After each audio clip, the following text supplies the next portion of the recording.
Bonjour, vous écoutez l'épisode 102 du podcast Revue et corrigée. Cet épisode est tiré d'une tribune publiée sur Excelsior et s'intitule « Les nouveaux enjeux de l'expérience client ». Le mois dernier, dans l'épisode 74, j'avais consacré une tribune au management à distance, puisque le bien-être physique et mental des salariés doit être la première préoccupation de tout manager, et a fortiori dirigeant. Mais tout de suite après, bien sûr, il y a les clients. Depuis le 11 mai dernier, les phases de déconfinement s'enchaînent. Les différentes décisions et normes en vigueur demandent une adaptation constante des parcours clients et posent des défis parfois considérables au maintien d'une expérience client mémorable dans le respect des contraintes sanitaires, très souvent plébiscitées par les clients, qui ont eux aussi changé de comportement. Si vous avez des personas, il est temps de les sortir et de les revoir, à l'aune des nouveaux comportements. Achats en ligne plus nombreux pour certaines catégories d'âge, revenge shopping pour certaines personnalités, inquiétudes sanitaires plus importantes pour d'autres. La crise oblige à relire intégralement toutes les typologies de clients et redéfinir leurs recherches principales et leurs points de douleur, ainsi que l'intégralité de leur parcours. Il est fort probable que les points de contact d'avant-crise ne soient plus les mêmes aujourd'hui, et que les passages entre digital et physique soient plus nombreux et à des endroits différents. Mais c'est aussi l'occasion de revoir les points d'enchantement possibles. Fluidité sur le site web, disponibilité de conseillers à distance, possibilité de prise de rendez-vous pour éviter les files d'attente en venant en magasin. De même, les anciennes attentes ne sont plus forcément aussi importantes. Plus personne n'attend de livraison en 24 heures en ce moment. Mais souhaite toujours un retour facilité sans question en revanche, avec des délais aussi rallongés. Une prise en compte de ces nouveaux paradigmes est essentielle pour être pertinent sur votre marché. Co-construire avec vos collaborateurs et vos clients. Vous avez certainement mis en place de nombreux éléments déjà pendant le confinement.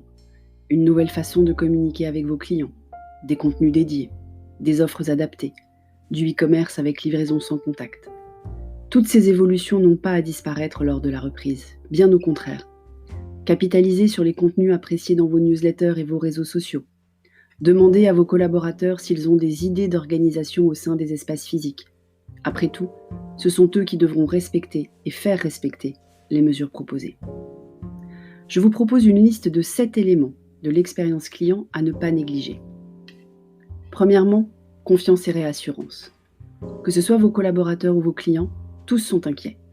Information sur les mesures sanitaires avant visite. Accompagnement au magasin à leur bonne application.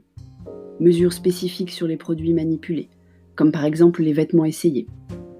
Tous ces éléments sont clés. J'ai observé un institut pour ongles qui n'avait pas prévenu ses clientes du port du masque obligatoire le premier jour du déconfinement et les proposait à celles qui n'en avaient pas, mais pour 1 euro.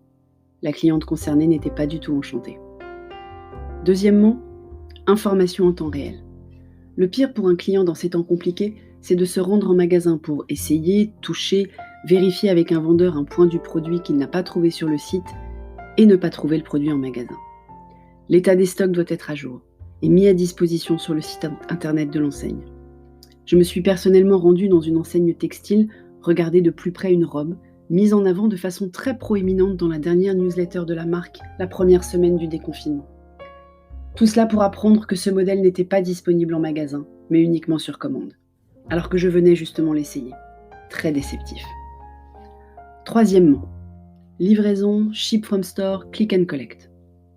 Les modalités de livraison se sont multipliées au fur et à mesure du confinement, pendant lequel de nombreuses enseignes, qui n'avaient pas nécessairement mis en place des modes de livraison ou de click and collect, les ont développés avec beaucoup d'agilité et les maintiennent depuis le début du déconfinement. Pour une expérience client vraiment sans couture, essayez si possible d'organiser une autre file d'attente pour ces clients du click and collect par exemple. Personne n'a envie de faire la file 40 minutes pour juste les 3 minutes de prise de colis. Quatrièmement, gestion de la file d'attente. Ah, la file d'attente. Le plus grand irritant sans doute de nos nouveaux modes de visite de magasin. Si vous le pouvez, privilégiez un chemin à l'abri du soleil et de la pluie. Ikea, par exemple, a empiété sur le parking couvert pour abriter les files d'attente depuis sa réouverture. Et pour compléter le point précédent, si vous pratiquez le click and collect et que vous n'avez qu'une entrée, envoyez régulièrement un collaborateur vérifier si certaines personnes de la file ne viennent pas juste chercher un colis. Cinquièmement, pas de file d'attente du tout. Et si vous l'évitiez complètement la file d'attente? Certaines enseignes ont fait le choix de ne recevoir leurs clients que sur rendez-vous. Certes, elles évitent aussi les achats d'impulsion, me direz-vous. Mais personne ne va spontanément se rajouter à l'arrière d'une longue file d'attente non plus, sauf extrême nécessité. Pour certains types d'achats prévisibles, ou pour des enseignes à forte base et engagement client, c'est probablement une excellente façon de réenchanter la relation et traiter chaque client comme VIP avec un accueil personnalisé. Sixièmement, la fluidité du paiement. Souvent, le dernier point de contact de l'acte d'achat, le paiement est l'acte en magasin qui nécessite la plus grande proximité physique et peut par conséquent être bouleversé par les nouvelles normes et attentes. Le paiement sans contact doit être proposé en caisse et sans transmission du ticket de caisse non plus, du moins de la main à la main.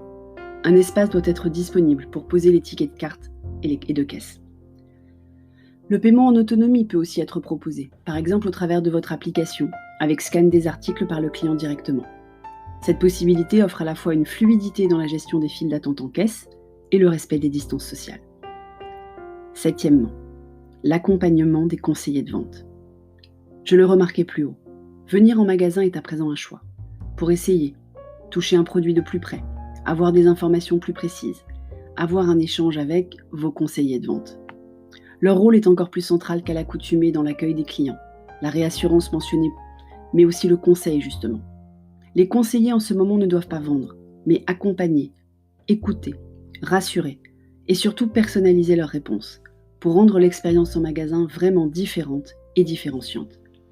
Même si le client sort sans acheter, s'il a passé un moment à la fois agréable dans la forme et utile dans le fond, il s'en souviendra.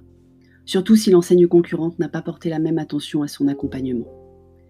Il se peut aussi que les clients prêtent attention à la façon dont les conseillers de vente sont équipés par l'enseigne et leur posent des questions sur la qualité de leur relation à la marque, comment ils ont été eux-mêmes accompagnés à la reprise. L'engagement sociétal des marques est de plus en plus important dans les décisions d'achat des consommateurs et vos collaborateurs en front client doivent en être vos meilleurs ambassadeurs. Alors en conclusion, le magasin, lieu de destination? Après le confinement où nos achats en magasin physique étaient limités à l'essentiel, la phase de déconfinement crée une autre relation au magasin physique et aux marques. Pour continuer d'accueillir des clients, de nombreux ajustements ou adaptations sont nécessaires. Au-delà de simplifier et fluidifier le parcours d'achat pour des clients qui ont besoin de venir en magasin, essayage, questionnement comme mentionné, le magasin se doit de devenir un lieu d'expérience et de service pour mieux se différencier et mieux compléter l'expérience client en digital.